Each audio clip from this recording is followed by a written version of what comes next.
the steel plus by the QZ of the aluminum, right?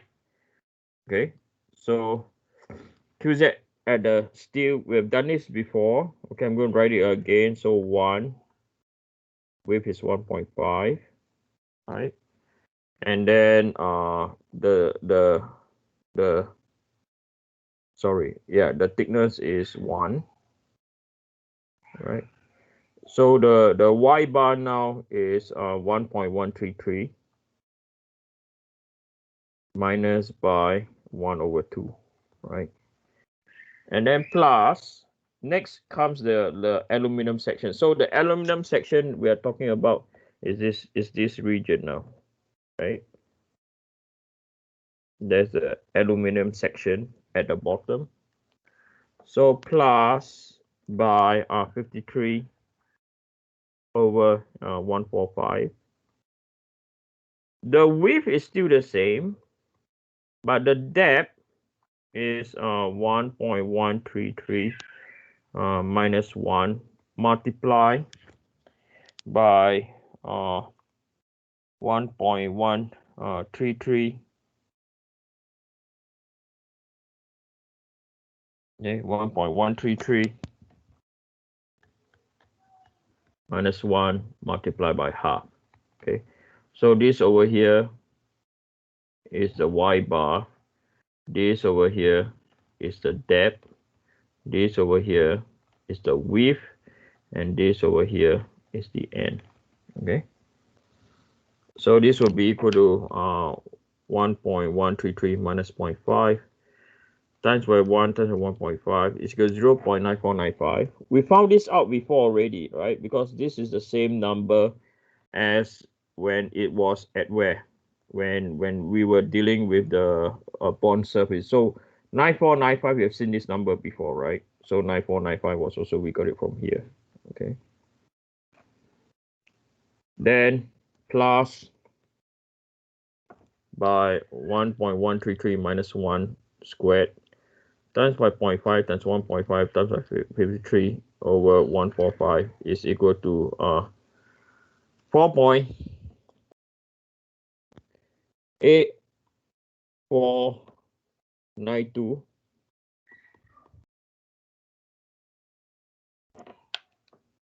So 0.9495 plus 4.8492 power minus 3. So this is equal to 0.954. 43 inches to power 4. Okay. So if you look at these two numbers, right, they are not exactly the same, but they are pretty close. Okay, look at here and look at here. So the only way that we can tell, okay, is when you substitute the formula in. Okay, you're not going to be really far off. So VF, let's say you analyze from the bottom. Sorry, this side is from the top. So it's going to 4 times 10 to the power 3 multiplied by 0.9556 divided by IZZ. So IZZ is equal to what is our IZZ? Let me refer back. 1.9159.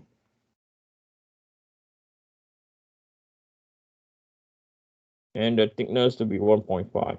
Okay. So 4 power 3 times by 0.9556 divided by 1.9159 divided by 1.5 is equal to 1330. Okay. Or 1.330 times 10 to the 3 psi. If we analyze from the bottom, so tau max is equal to 4 times 10 to the power 3, 0.9543 divided by 1.9159 divided by 1.5. So it'll be slightly smaller. It's equal to 1.328 times 10 to the power 3 psi. Okay, if you round them, it's 1.33, right? So if you look at the solution, the solution is the next place. If you look at the solution, right, it's at 1.329. Okay, so what we got is 1.328 and 1.33. So we're in between. I mean, the solution menu is in between. Okay. So I hope what the purpose of this is, as I said, I hope you will have the confidence whether you take it, the reference material, is it the steel or is it the aluminum? Does not really matter at all. Okay, the solution manual, take it as an aluminum. I took the steel. The answer is also the same. And I've also shown to you whether you analyze the maximum shearing stress, whether you take it from the top or from the bottom, the answer will be the same. So now comes to why. Okay, so I'm going to spend like half an hour to derive the shear stress distribution profile. Okay, right, I'm going to derive the shear stress distribution profile. So if you look at our agenda, we have completed the homework question. Next, we are going to look at the equation of the shearing stress distribution. So far, any questions? Are you okay? I don't see anything typing in the chat. I'm going to assume that you are fine. Okay. So we are next, as I said, we are going to look at the equation of the shearing stress, and we are also going to plot the distribution of the shearing stress. Okay. So one of the big difference of this course and 2P is we calculate the distribution. We don't just calculate averages. Okay. So we are going to look at excuse me, shearing stress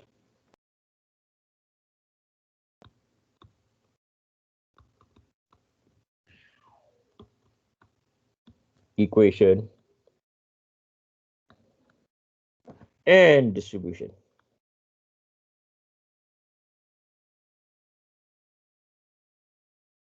So the plot, I'm not going to do a new set of problems. I'm going to pick a question, okay, that we have done before.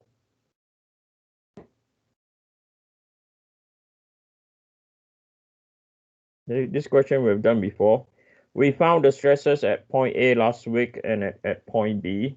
Now we are going to look at the equation of the distribution. Okay. So again, I'm going to take this diagram.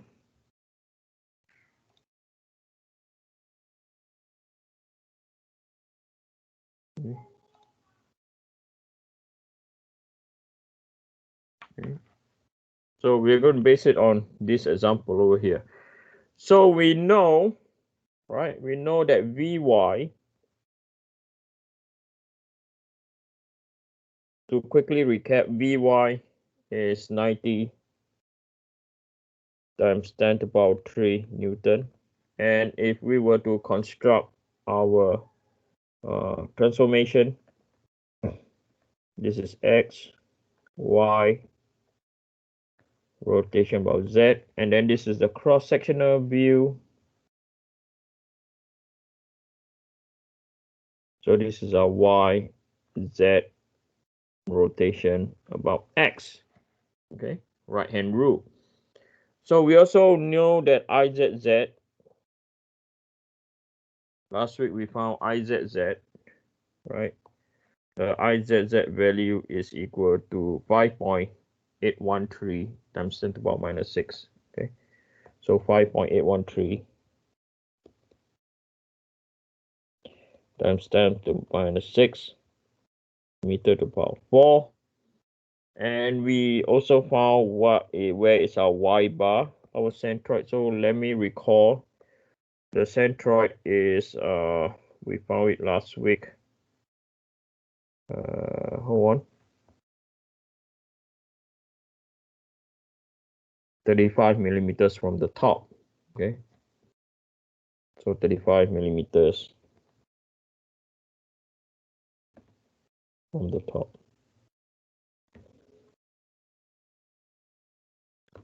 Okay. So what we are going to determine now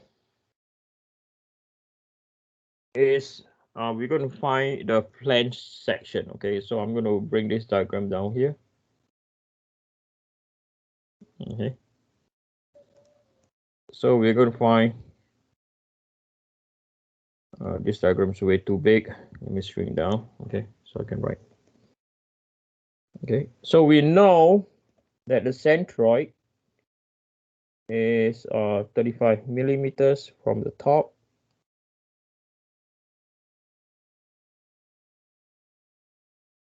Okay, so this is our centroid. All right, so remember I taught you guys, right, this part of the beam is called the web, and this part of the beam is called the flange. And I usually like to address anything above the centroid is the top section, anything below the centroid is the what, bottom section. Okay, so we know that the distance from here to here is 35 millimeters, right? So now we're going to find the distribution of the shearing stress in the flange section.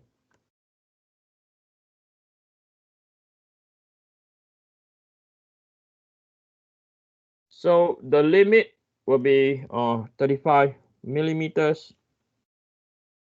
or 0.015 meters y and 0.035 meters.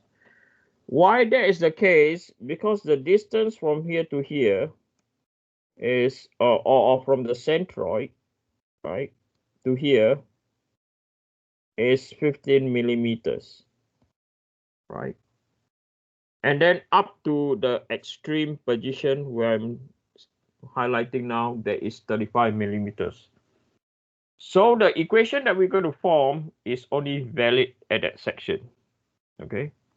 And for this case, we know that the thickness is equal to 0.16 meters, right? So that is the flange section. So the formula to use is a shear stress of the flange is equal to Vy over Izz Qz divided by the thickness, right? So Izz we know, Vy we know, T we know, is only Qz. We don't know. Okay. So we're going to form the Qz equation, okay, as a function of y now. Okay, Qz as a function of y. Right? So it's equal to width times depth times y bar. Okay. So now what we're trying to do is we're going to have a variable, right? Our slider will be y down here, right? Oh, sorry. Right. So this is our y. So that is our variable. So if our variable were to stop there, right? If our variable arbitrary, okay? So this is arbitrary. So we have to consider this area, right? We have to consider this area. So we know that the width did not change. The depth is equal to 0.035 minus y, right? And then the centroid is equal to 0.035 plus by y multiplied by half, right? So where that is over here that I'm going to sketch in pink. Okay. So it's exactly at the center of the shaded section, okay? So this is your y bar. Okay. So we have done this last week's lecture, right? We spent quite a while to derive. So what we are trying to do is we are trying to express this term over here now.